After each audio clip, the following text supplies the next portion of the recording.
l'avenir. Vraiment, c'est intéressant. J'ai commencé par la radio. La radio, c'est un outil important. Lorsqu'on est dans des grands centres urbains, on ne se représente pas ce que ça signifie la radio. Nous qui sommes habitués à l'intérieur du pays, je suis l'élu de l'intérieur, je suis d'ailleurs une villageoise née au village, je connais ce que ça signifie la radio. Donc vous sentez que c'est le seul outil qui vous met en fait en relation avec le monde. Si vous n'avez pas de radio, vous pensez qu'il n'y a pas de vie là où vous êtes. Vous n'êtes pas, on a l'impression d'avoir les informations des autres et vous pensez même que les autres savent que vous êtes là où vous êtes. Voilà. Et puis je suis passé par la presse écrite. Ça, j'ai aimé encore une fois de plus que vous ayez réuni tous ces éléments, des chasseurs de sons et des images, et même la presse écrite, parce que le mot s'envole, les écrits restent. Voilà. Parce que même pour l'histoire, pour les chercheurs, et tout, on a toujours besoin de coupures de presse pour connaître comment se sont passés les événements. Vous savez que pour que nous comprenions ce qui s'est passé réellement à la disparition de Lumumba, ce sont les coupures de presse qui nous ont aidés. Il en est de même pour le reste. Et bien entendu, la télévision que vous animez si bien. La télévision, c'est pour lier l'utile à l'agréable. Il y a l'oreille qui est satisfaite et puis il y a l'œil pour le voyant. Donc vous voyez, la télévision, c'est une trouvaille extraordinaire au niveau de l'intelligence humaine, grâce à Dieu, bien entendu. Voilà. Merci beaucoup. F. Bazaïba, secrétaire général du MLC, député national. On va ouvrir le débat. Dites-nous d'abord, madame, comment se porte actuellement le mouvement de libération du Congo? Merci beaucoup. Le mouvement de libération du Congo se porte très très bien. Vous avez ces capacités-là, vous réunissez la radio, la télévision et la presse écrite. Faites un peu les sondages. Les cotes du MLC est en hausse, contre toute attente.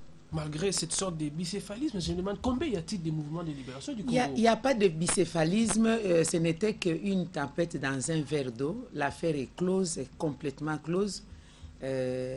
J'étais en déplacement pour rencontrer le président national parce qu'en ce que je sache, c'est semblant de bicéphalisme.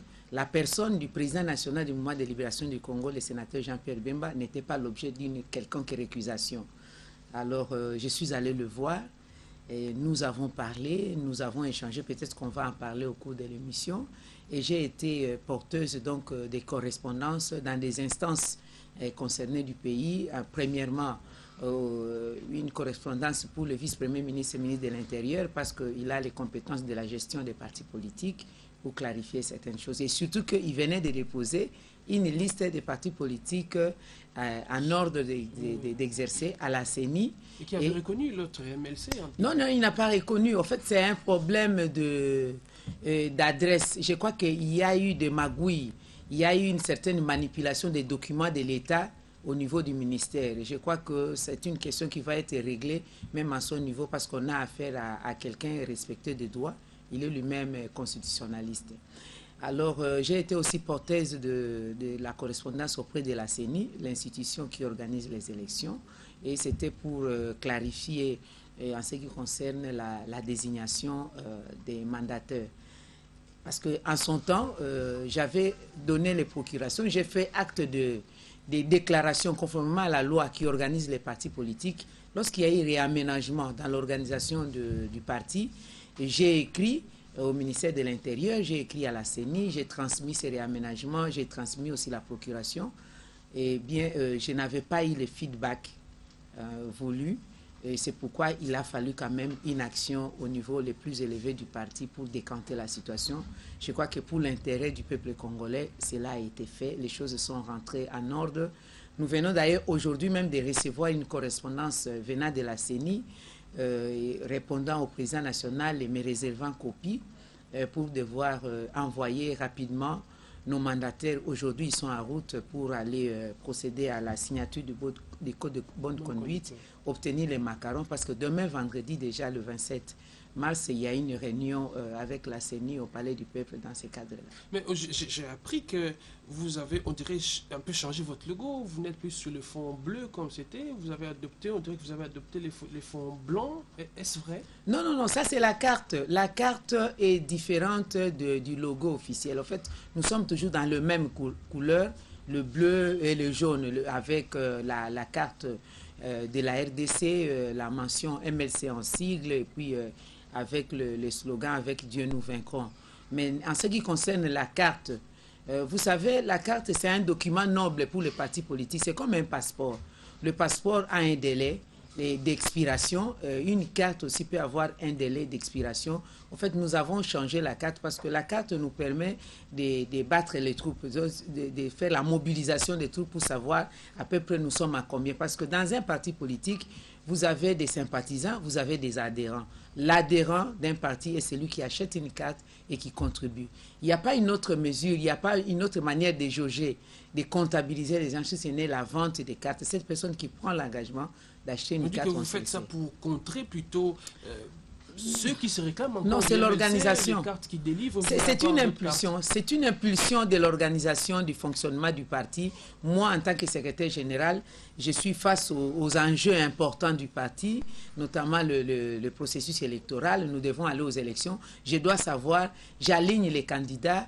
J'ai des prétentions de faire gagner les membres du MLC. À Kinshasa, il y a 12 millions d'habitants et environ 60% des personnes en âge de voter. Et dans ces 60%, les MLC comptent combien de membres? Il faut la vente des cartes. Si je ne change pas un peu de modèle, je ne saurais pas comptabiliser parce que les numéros vont se chevaucher avec la première carte. Voilà.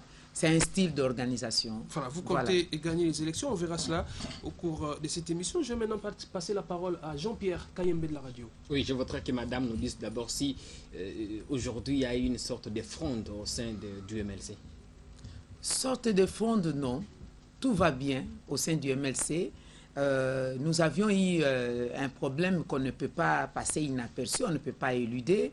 Le secrétaire général ancien, l'ex-secrétaire général du parti, qui est aujourd'hui le vice-premier ministre, ministre de Pétentique, M. Thomas Loaka, qui a dirigé le parti comme secrétaire général, je l'ai dit, il a opté pour exercer les fonctions gouvernementales. Nous sommes un parti de l'opposition. Conformément à l'article 8 de la Constitution, les droits liés à l'opposition sont sacrés à l'exercice de l'opposition. Et il y a une loi qui existe, appelée la loi portant statut de l'opposition. L'article 4 de cette loi dispose de ce qui suit. Est réputé avoir renoncé au statut de l'opposition le parti ou les regroupements politiques qui acceptent de partager les responsabilités au niveau de l'exécutif national, provincial, municipal, urbain et local. À ce stade, il n'y a jamais eu un seul jour un débat au sein du MLC. Je suis de la direction politique avant même d'être secrétaire général. Il n'y a jamais eu un débat pour le changement du statut de l'opposition dans des conditions actuelles, n'est-ce pas? Parce que c'est quand même quelque chose d'important de fond. Et on n'a jamais dit qu'à la fin, par exemple, du mandat actuel de ceux qui sont à la gestion de la chose publique, nous puissions intégrer la majorité. Parce qu'actuellement, la majorité est réqualifiée avec le même programme, la même direction et tout ça. Il n'y a jamais eu un accord politique suspendant l'article 8 de la Constitution ou suspendant l'article 4 de la loi portant statut de l'opposition. Vous avez pris part aux concertations, oui, c'est exactement. Un gouvernement qui, on peut dire, issu des concertations nationales. Exactement. Vous n'avez pas tort. Vous n'avez pas tort. En 2006, le MLC, par la bouche de son président national, avait levé l'option d'exercer une opposition forte et républicaine. Nous nous sommes alignés à l'opposition, n'est-ce pas? Alors, à ce jour, lorsqu'on dit opposition forte et républicaine, c'est-à-dire respecter des textes, forte, c'est-à-dire avec toute l'intégrité, l'orthodoxie qu'il faut à une opposition. En fait, un opposant, c'est un policier de la gestion de la chose publique. Lorsque ceux qui ont été déclarés gagnants gèrent, l'opposant est comme le policier pour à tout moment redresser la situation, mais aller au-delà d'un syndicat qui fait la promotion, qui défend les droits des employés sans ambition de devenir employeur. Aller au-delà d'une ONG qui propose la gestion de la chose publique tout en restant en dehors de cette gestion active. L'un parti politique concourt à la conquête du pouvoir. Nous contrôlons l'action, l'exercice de ceux qui gèrent et la conquête du pouvoir lors des processus tels que c'est en cours actuellement le processus électoral. Donc c'est ça l'opposition républicaine. Lorsqu'on nous appelle à une concertation, nous sommes les bienvenus. D'autant plus que nous gérons ensemble l'État au niveau des assemblées délibérantes. L'Assemblée nationale, le Sénat et au niveau provincial. Ce n'est pas la première fois que la majorité au pouvoir nous a appelés et nous sommes partis. Nous étions partis à l'appel de l'ancien vice-premier ministre, le patriarche Kizenga. Nous sommes allés, on a expliqué qu'on souhaiterait que nous partissions. Nous avons dit non, nous sommes dans l'opposition. Lorsque, à l'époque, qui est celui qui est actuellement vice-président à l'Assemblée nationale, Mondo Simba était formateur du gouvernement, il nous a appelés, nous sommes allés. Et nous avons donné aussi notre point de vue. On n'a pas participé. Le chef de l'État, comme autorité morale de la majorité, avait appelé tous les fils et filles de ces pays pour s'asseoir ensemble et régler, notamment spécialement la question des agresseurs, des M23. Et en tant que Congolais, nous ne pouvons qu'y aller. Vraiment, le quitus a été donné par notre président, par la direction politique dans son ensemble. Nous avons donné aussi notre contribution pour la gestion du pays à ce niveau-là. Bien entendu, il y avait d'autres questions. Mais nous sommes allés là-bas au préalable avec une note claire et précise d'orientation, lue d'ailleurs à l'époque par M. Thomas Lohaka, comme qui dirait que les concertations nationales ne sont pas sans citibis, ni conférence nationale souveraine, où après ces assises, on va procéder au partage du pouvoir. Telle n'était pas la question. Nous avons donné notre contribution. Nous avons obtenu ce que nous avions voulu. Notamment, je peux vous le dire, si vous avez peut-être posé la question, la loi de l'amnistie. Parce que si nous n'étions pas partis, je ne pense pas que la majorité serait dans les conditions de défendre les compatriotes qui sont emprisonnés pour des raisons politiques. Il y a des gens qui sont en prison, tout simplement le fait d'avoir porté un t-shirt à effigie de Jean-Pierre Bemba. Il y a un jeune homme de la jeunesse du mouvement de libération du Congo qui croupit aujourd'hui dans les cachots de l'ANER, services spéciaux, tout simplement parce qu'il est jeunesse MLC. Donc il y a tant de gens comme ça. Nous sommes allés demander l'amnistie et on l'a obtenu. Même si la loi de mise en œuvre ne s'applique pas comme il se doit, mais nous en avons bénéficié. Prenons le cas des compatriotes de l'UDPS qui n'ont pas participé aux concertations, mais il y a les membres de l'UDPS qui ont bénéficié de l'amnistie, y compris certains membres du MLC, même si maintenant on les a libérés et puis finalement on les fait revenir encore en prison. Nous avons obtenu la solution sur le M23. Le MLC a donné son point de vue de la manière, la stratégie à laquelle on pouvait combattre ces fléaux.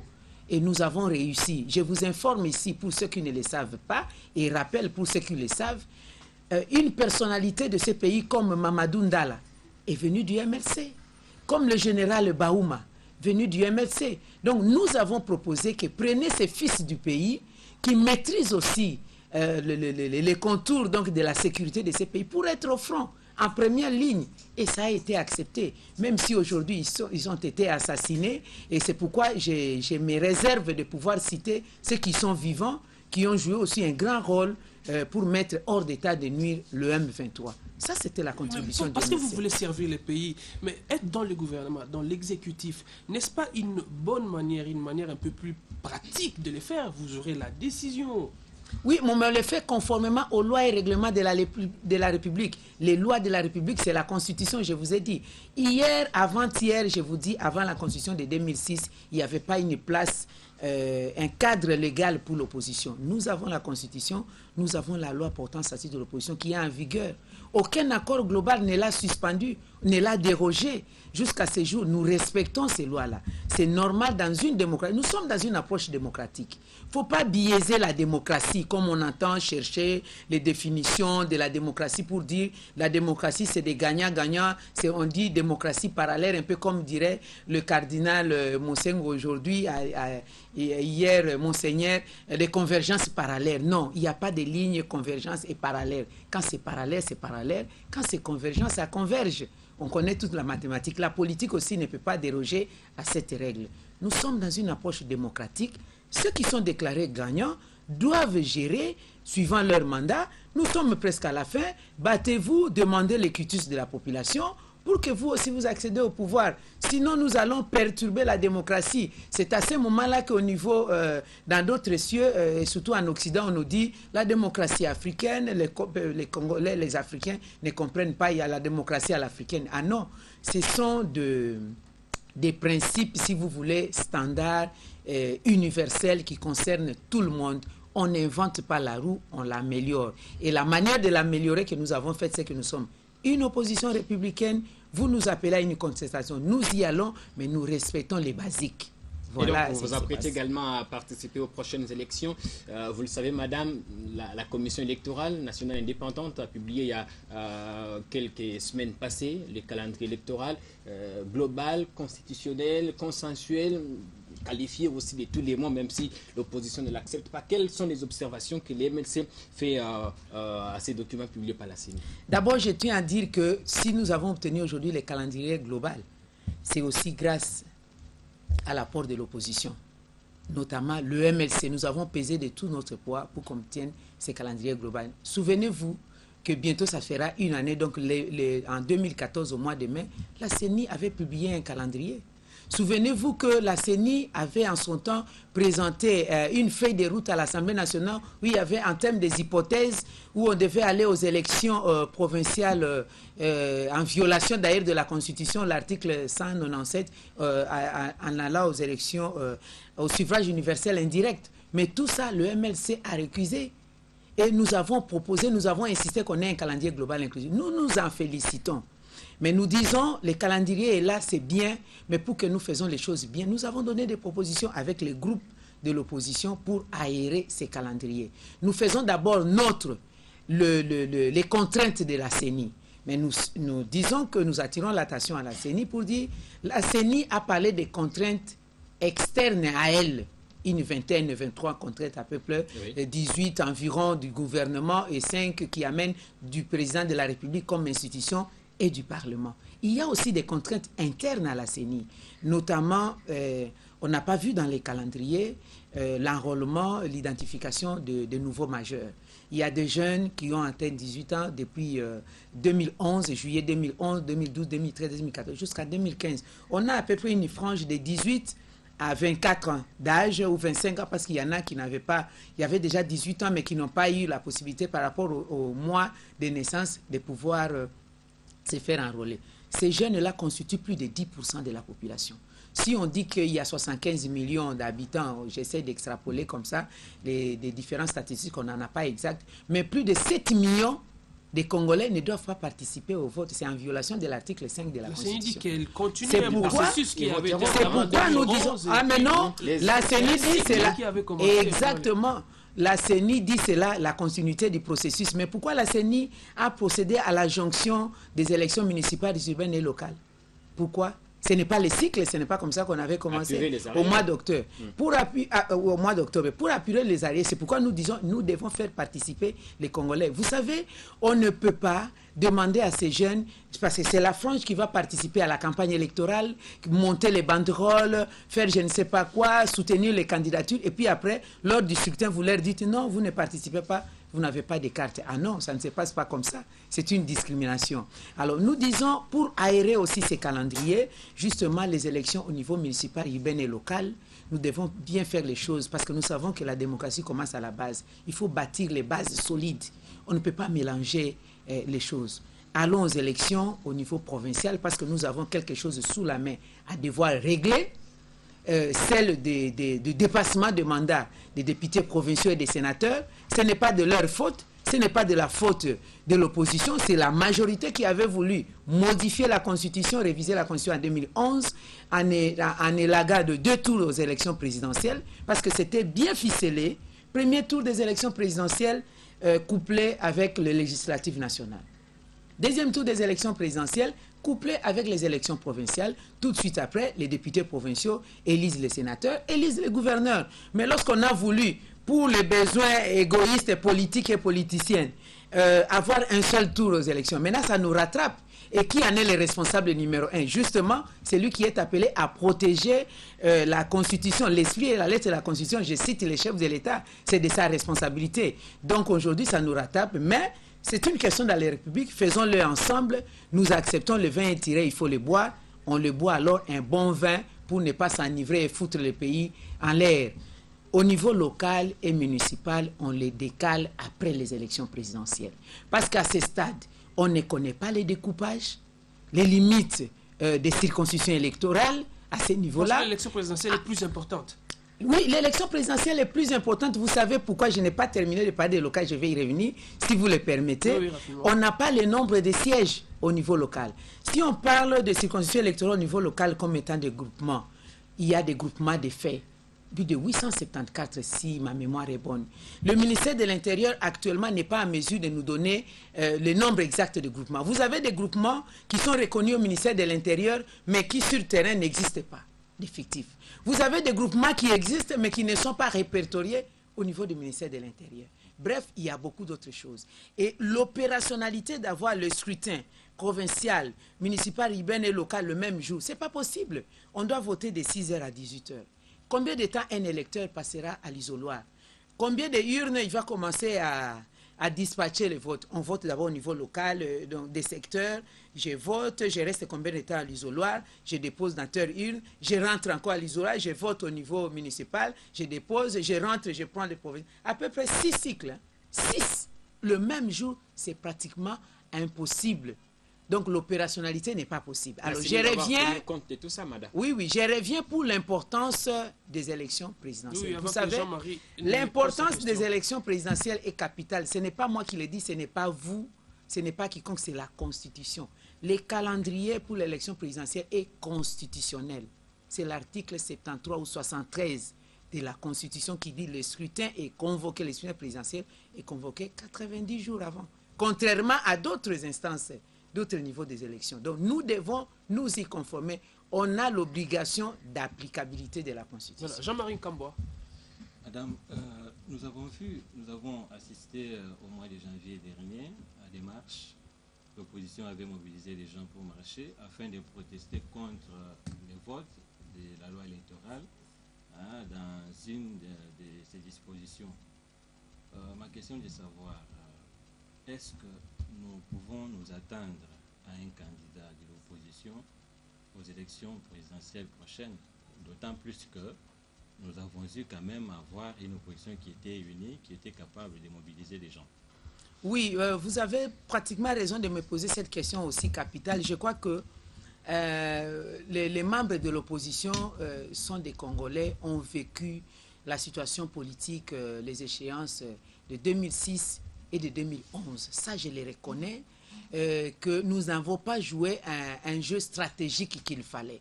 Je crois que nous comprenons que c'est bien sûr le processus démocratique dans notre pays. On s'exerce un peu, il y en a qui reculent, il y en a qui reviennent. C'est un exercice, c'est un processus, mais nous devons, cela doit nous servir de leçon. Parce que, voyez-vous, en 2006, il y avait 32 candidats, même si l'un d'eux, à la fin, n'avait pas payé de caution, on est resté à 31 candidats.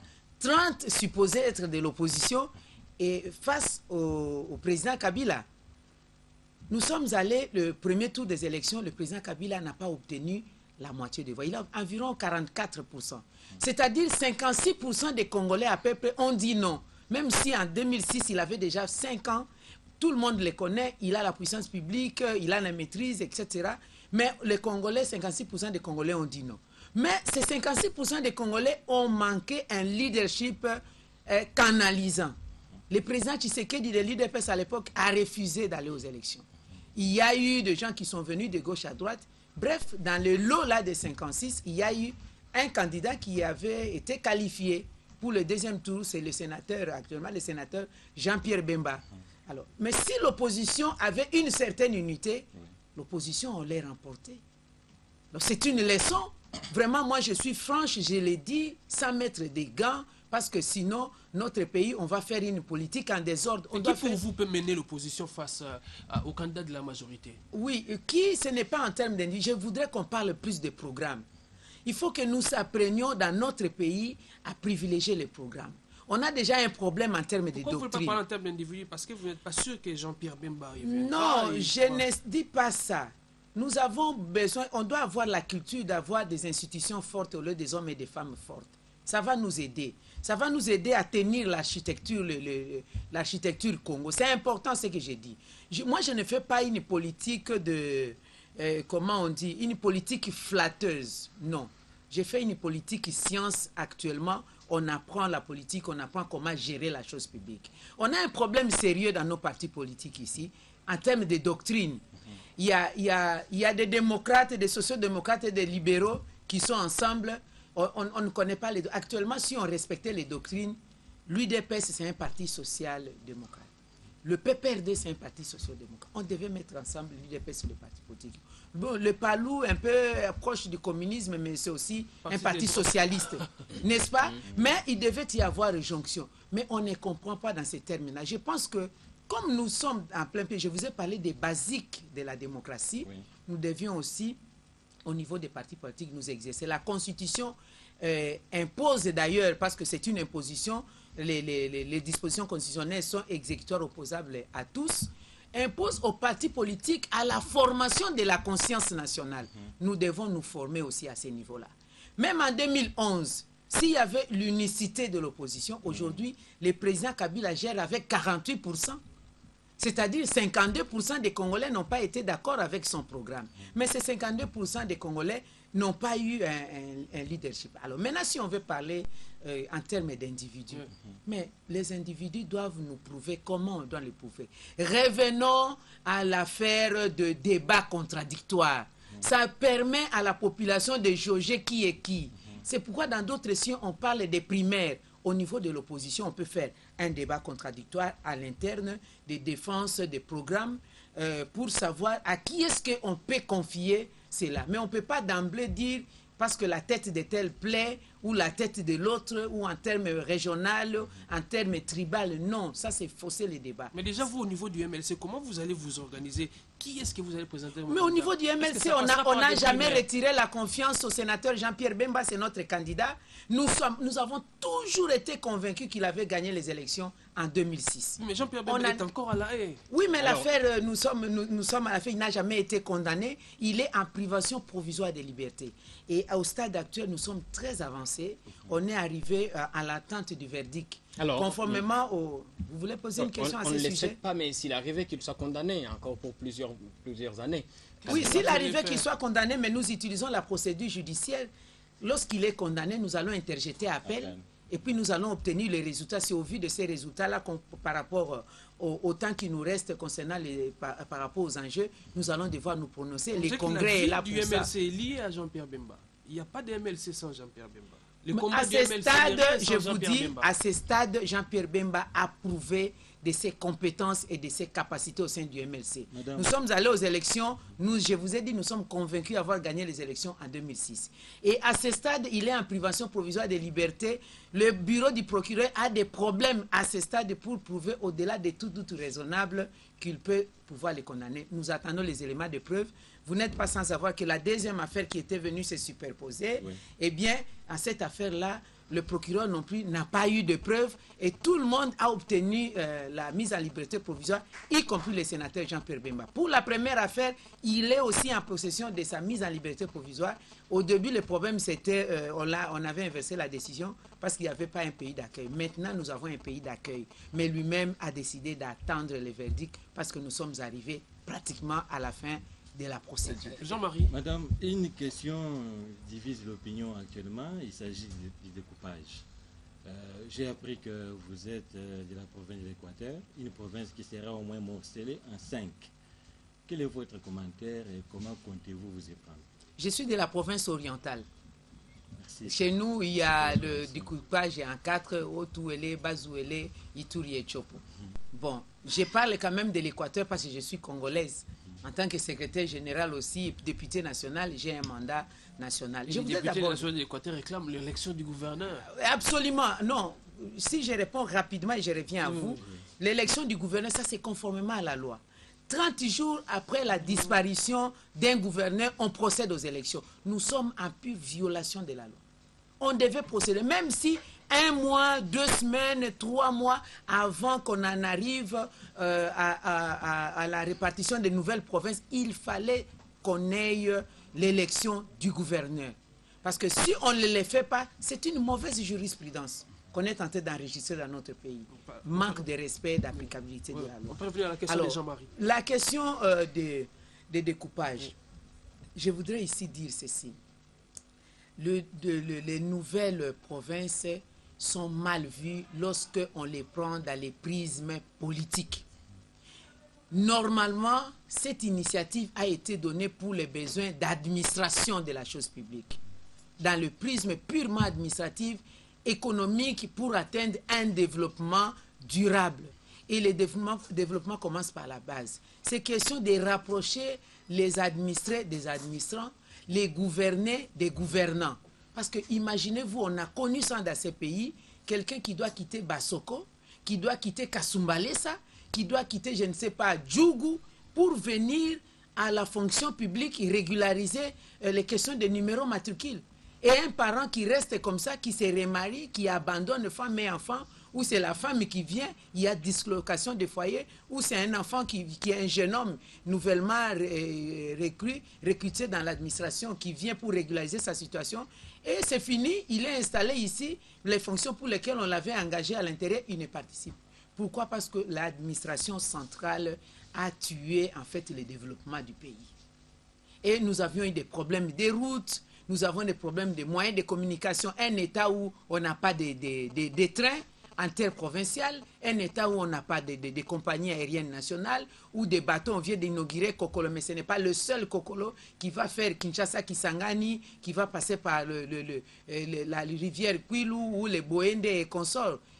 C'est ça les problèmes que nous avons. C'est quand même un pas qu'il faut louer. Oui, c'est un pas, nous le louons, mais ce n'est pas suffisant. On est encore au fond du trou. Nous cherchons juste à être sur la surface à 50%, on est au-dessus de la moyenne. Mais quand on sait d'où on vient, madame. Oui, mais c'est cher. Quand on sait d'où l'on vient, mais la personne qui gère la gère depuis combien de temps? Le président de la République est là depuis 2011, il ne faut pas l'oublier. Un pays post-conflit. Oui, un pays post-conflit, mais la manne a été décrétée depuis 2011 à son arrivée jusqu'à ce jour. C'est de sa responsabilité. Vous savez, quand vous ne pouvez pas, vous savez que vous ne pouvez pas faire ce que vous avez, vous n'avez pas atteint l'objectif. Le mieux à faire, c'est de démissionner, on devient grand. Mais on ne peut pas se cramponner quand les objectifs ne sont pas atteints. Ça, c'est quelque chose d'important. Je reviens à l'administration. Alors, maintenant, c'est mal vu. Pourquoi? Parce que c'est fait dans la précipitation, n'est-ce pas? Et pour des raisons politiques. La Constitution a été promulguée en 2006. Et en 2006, on a parlé de la loi de programmation. Et de 2006 en 2015, ça fait combien d'années? 9 ans durant. Ce qu'on n'a pas pu faire en 9 ans, on va le faire dans 4 mois, dans les 120 jours. Pourquoi? Parce qu'il y a certains dirigeants qui ont gêné dans le Katanga. Les gouverneurs gênent, le président de l'Assemblée gêne. Alors, ils sont aimés dans la population. On ne sait pas limoger Moïse Katumbi, on ne sait pas limoger Kyungu Akumwanza. Qu'est-ce que l'on fait? On le fait de manière propre. On procède à la décentralisation. Justement, vous savez, il y a un adage qui dit si c'est son frère par rapport à une situation, on utilise la jurisprudence ou la coutume, mais si c'est son adversaire ou son ennemi, on applique la loi. Vous comprenez ce que j'ai dit? Si c'est son adversaire ou son ennemi, on dit nous appliquons la loi. Mais si c'est son frère, on dit mais la coutume d'habitude là, qu'est-ce qu'on fait dans notre pays? C'est ce que je voudrais dire. Maintenant que ça gêne, on doit procéder au découpage. Faisons-le alors progressivement.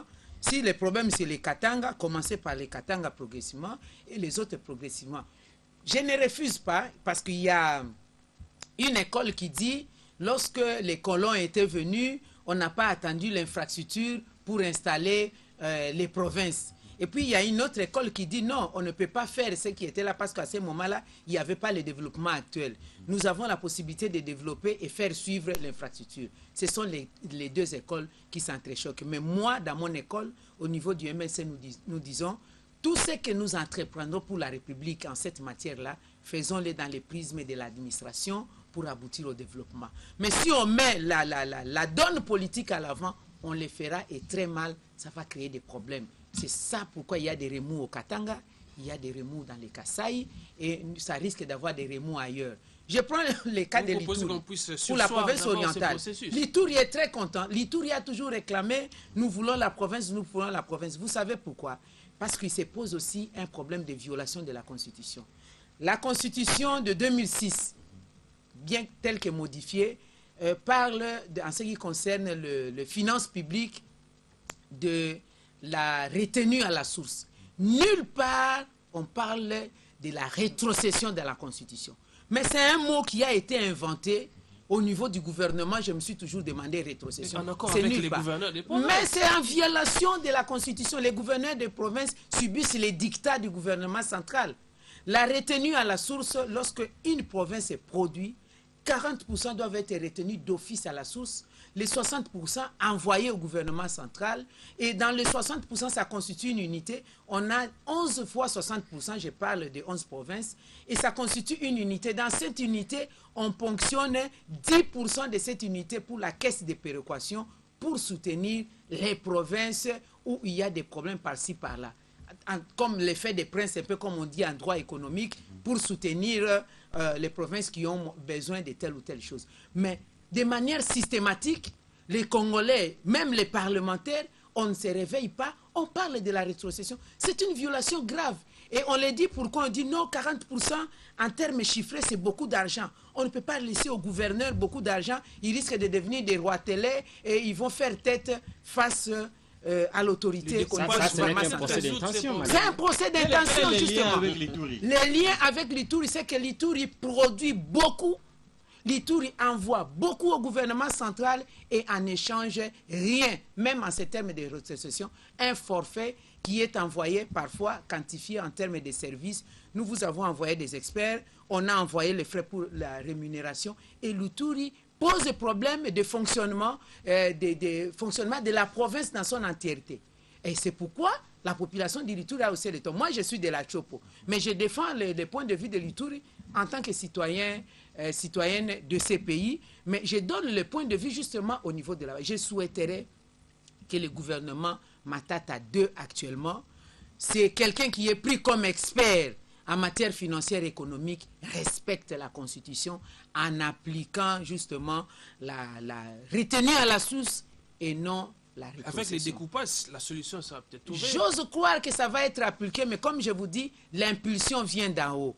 Vous savez, j'ai toujours voulu que le chef de l'État lui-même haussa les tons en termes de retenue à la source et non de la rétrocession. Mais lui-même utilise aussi le vocable de rétrocession et à la queue leu, tout le monde suit. Alors que c'est une violation grave de la Constitution. Voilà. Et ça pose problème au niveau de la base. Parce que si les provinces reçoivent quand même leurs efforts, la possibilité de réhabiliter ou c'est pas moi de construire, de moderniser, ça n'allait pas poser de problème pour obtenir l'installation de nouvelles provinces. Ça pose problème parce que le gouvernement central s'accapare des fonds. On apprend des chiffres que lorsque c'est dilapidé, tel a volé autant de millions, tel a disparu avec autant de millions. Mais lorsque c'est produit, on ne sait pas. Même la reddition des comptes, c'était un scandale à l'Assemblée nationale. Lorsqu'on a vu la loi de la reddition des comptes, comment est-ce que les rubriques des budgets de l'État sont changées, c'est qualifié même de détournement des deniers publics. Les portes des prisons étaient ouvertes depuis 2006 jusqu'à présent. On n'a jamais vu ceux qui sont entrés et ils déambulent les rues. Ben voilà. Oui, on va prendre les toutes dernières questions, on va bientôt terminer. Oui. Vous êtes depuis longtemps, vous occupez depuis longtemps de la promotion de la femme. Je vais savoir quel est le bilan faites-vous de cette action et aussi en tenant compte du thème qui a été adopté cette année pour la femme, quel est le bilan que vous faites de votre action en tant que femme promotrice d'autres femmes? Merci beaucoup. Le bilan est mitigé. Le bilan est mitigé. Le verre est à moitié plein, à moitié vide. Ça dépend de où on va le prendre. À moitié plein en termes de cadre juridique. Parce qu'en 1960, les femmes n'avaient pas droit de citer. Les femmes n'avaient pas participé au vote. Et depuis lors, les femmes participent au vote. Le pays a ratifié presque toutes les conventions pertinentes, donc les conventions internationales plutôt relatives aux droits humains, aux droits spécifiques de la femme et même de l'enfant, parce qu'on trouve aussi l'enfant féminin là-dedans. Le pays est très avancé en matière de loi. Et même notre constitution parle du principe d'égalité, d'équité et de la parité homme-femme dans toutes les instances en ce qui concerne la gestion de la chose publique. Ça, c'est au niveau des lois, des cadres juridiques. Mais en termes de volonté et en termes d'effectivité, le verre est totalement la moitié vide. La volonté politique n'y est pas. Plusieurs fois, au sommet le plus haut de l'État, le chef de l'État en l'occurrence, il prône la question de la parité. Il propose même. Mais l'applicabilité ne se suit pas. Il vient de signer des ordonnances importantes. Prenons le cas de la mise en place de la Cour constitutionnelle. Cette Cour-là même qui est appelée à examiner la constitutionnalité des lois et des actes posés par la République pêche dans sa composition en violation de l'article 14 de la Constitution. Tous les 9 membres de la Cour sont des hommes. Je ne récuse pas leurs compétences et qualités, je les connais tous. Mais j'ai dit qu'il n'y a pas de femmes moindres. Ce ne sont pas les candidatures qui ont manqué. Nous avons proposé des candidatures de femmes docteurs en droit. À l'image, nous avons les nouvelles cartes du Exactement, j'apprécie. Merci beaucoup. Alors, nous avons des femmes docteurs en droit, des femmes professeurs d'université, des femmes de haute facture. Les candidatures ont été proposées. Mais la personne qui avait la signature en dernier sur le chef de l'État, c'est lui-là même qui est appelé à prôner ces principes. Aucune femme n'a été nommée. La RPTC, environ 17 membres. Nous avons des femmes docteurs en communication, des spécialistes et tout. Aucune femme. Le gouvernement de cohésion nationale actuel, il y a combien de femmes?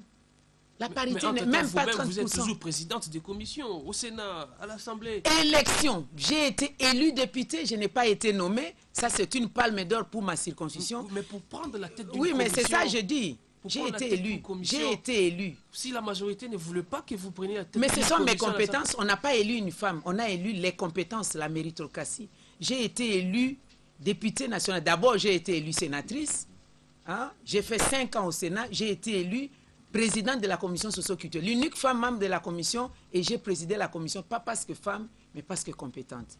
À l'Assemblée nationale, la même chose. Et je termine pour dire la palme d'or à ma circonscription électorale. Il y avait 32 candidats à Bassoko pour compétir de 2 sièges, 28 hommes et 4 femmes. Mais les 2 sièges ont été raflés par les femmes. Ce sont les compétences. Donc nous prenons la méritocratie, n'est-ce pas? Et nous disons aussi que le gouvernant puisse quand même s'imposer pour que là où il y a la nomination, c'est juste la volonté politique qui compte. Mais là où il y a les élections, on ne peut pas imposer à la population de voter autant d'hommes, autant de femmes. Nous demandons aux femmes de compétir au même titre que les autres. C'est aussi simple que ça. Mais que les gouvernants nous prouvent d'abord qu'ils respectent cette volonté-là. Nous attendons jusqu'à ce jour, il n'y en a pas. Voilà, on va prendre la dernière question avec Jean-Pierre Kaembe, on va clôturer. Oui, madame, vous êtes secrétaire général du MLC, ça fait quelques mois. Les MLC qui enregistrent des départs, on sait que la plupart de ces ténors ne font que partir. Alors, que comptez-vous faire pour mettre fin à cette situation? Pour mettre fin à cette situation, d'abord, je ne vais pas embrigader les gens dans leur conscience. On adhère librement dans un parti politique, on y sort librement, c'est statutaire.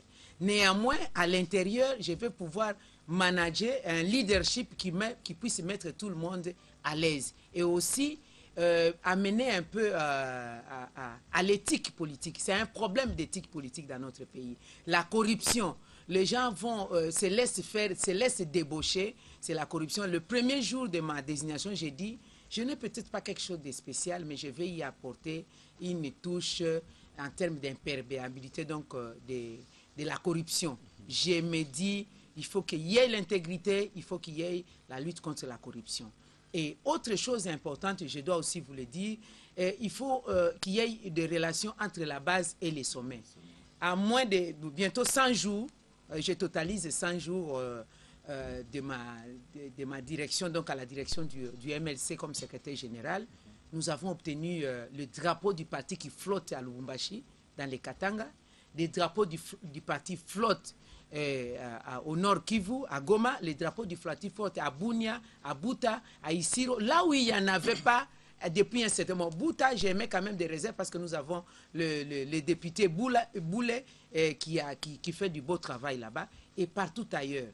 Si vous faites un sondage, le MLC a les vents en poupe. Comme qui dirait, les institutions ne valent que les personnes qui les animent. Donc on peut dire que vous avez eu raison à l'époque de quitter l'UDPS pour rejoindre les processus et aujourd'hui vous êtes en train de monter. Là encore, c'est l'UDPS qui m'avait chassé parce que j'avais décidé que nous allons aux élections et j'avais soutenu le président Bemba et l'UDPS avait décidé de ma radiation. Un peu comme Thomas je ne suis pas vagabond politique. De rejoindre le gouvernement. Je l'ai fait pris votre exemple. Non, non. Fait preuve de lucidité. Lui, il a procédé à la trahison. Moi, je n'ai pas trahi. Vous demandez cette question-là au président Tshisekedi, je suis allé le voir. le 23 février 2006 pour insister, président, nous devons aller aux élections. Il dit non, je ne peux pas, il a donné ses raisons. Moi, j'ai dit ok, je vais postuler en indépendante pour permettre à ce que l'UDPS ait une voix. Alors, je l'ai fait. Parce qu'à cette époque, pendant la transition, on n'a pas participé à la transition, mais on utilisait certains compatriotes pour faire passer les points de vue de l'UDPS. Et enfin, le président Tshisekedi m'a rejoint. Et on m'avait condamné le fait d'avoir soutenu Jean-Pierre Bemba. Lui-même est allé à La Haye, visiter Jean-Pierre Bemba, demander d'être soutenu. Et lui-même, sans suivre encore ses conditionnalités, en 2011, il a participé au processus. Est-ce que vous ne pouvez pas applaudir que je sois une politique visionnaire? Voilà, merci beaucoup. Eve Bazaïba Massoudi, secrétaire général du Mouvement de libération du Congo et député national. Merci d'avoir répondu aux questions du grand jury du groupe L'Avenir. En tout cas, moi, je remercie sincèrement le groupe L'Avenir, le chasseur des sons et d'images et le chevalier de la plume. Félicitations et je salue les téléspectateurs et les auditeurs d'y suivre, qui aussi les consommateurs du produit groupe L'Avenir. Et je crois que ce n'est pas la dernière fois. Et j'apprécie la touche de votre émission. Avant de venir, vous me faites visiter les locaux et je viens, je parle vraiment, c'est une bonne chose. Merci beaucoup. C'est une nouvelle donne. Voilà. Merci aussi à Jean-Pierre Kaimbe de la radio. C'est un plaisir. Merci à Jean-Marie Nkamboa, directeur des publications du groupe L'Avenir. Merci. Merci surtout à vous qui nous avez suivis de partout dans le monde. Êtes-vous capable de répondre aux questions de la télévision, de la radio et de la presse écrite? Si oui, alors venez nous rejoindre sur ce plateau du grand jury.